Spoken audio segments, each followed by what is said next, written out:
Marque ton destin. Série de 2 livres. Écrit et raconté par Libroteca. Comment atteindre une véritable liberté financière. Écrit et raconté par Libroteca. Comment atteindre une véritable liberté financière. Chapitre 1. Que signifie la liberté financière? Au XXIe siècle, les concepts de temps et d'argent sont en train d'être redéfinis. La liberté financière est un terme qui a pris beaucoup d'importance dans le scénario financier en évolution.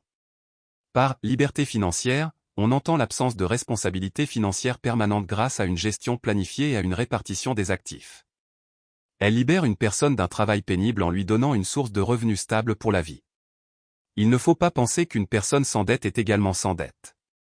Toutefois, leur gestion prudente des actifs leur permet de s'assurer que leurs dettes ne deviennent pas un fardeau, mais seulement une partie de leurs frais généraux. De cette façon, vos dettes ne font pas obstacle à vos objectifs financiers à long terme. La liberté financière ne peut être assimilée à la richesse. Il ne faut pas oublier que l'excès de richesse nécessite une surveillance constante. À long terme, les obligations d'un homme riche ne le rendent pas financièrement libre au sens propre du terme. Ainsi, la liberté financière peut être définie comme un mode de vie qui mélange les dépenses et les revenus en fonction des préférences individuelles. Cela rend la liberté financière plus possible et plus pratique. La liberté financière, c'est la liberté du temps.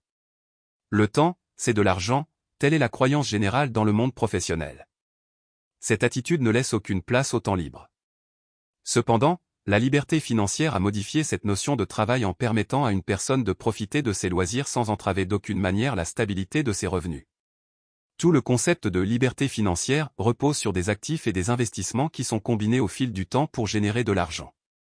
Elle prend en charge les dépenses courantes et laisse à la personne le temps et l'argent nécessaires.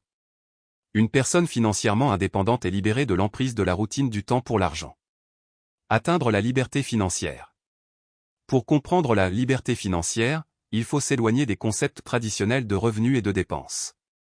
On nous a enseigné que le travail en temps voulu rapporte de l'argent. La liberté financière s'oppose à ce concept qui consiste à échanger du temps contre de l'argent et à laisser l'argent travailler pour nous. Toutefois, malgré cet avantage, de nombreux professionnels ont du mal à travailler sans routine fixe. Par conséquent, pour atteindre la liberté financière, il faut changer ses anciennes mentalités et développer une nouvelle attitude pour gagner de l'argent. Il faut se rendre compte que l'argent n'est que le moyen d'atteindre une fin. Il faut aussi se rappeler qu'une personne ne peut être jugée sur l'argent qu'elle possède.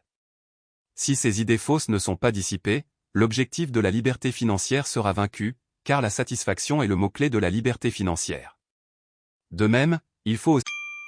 Sample complete. Ready to continue?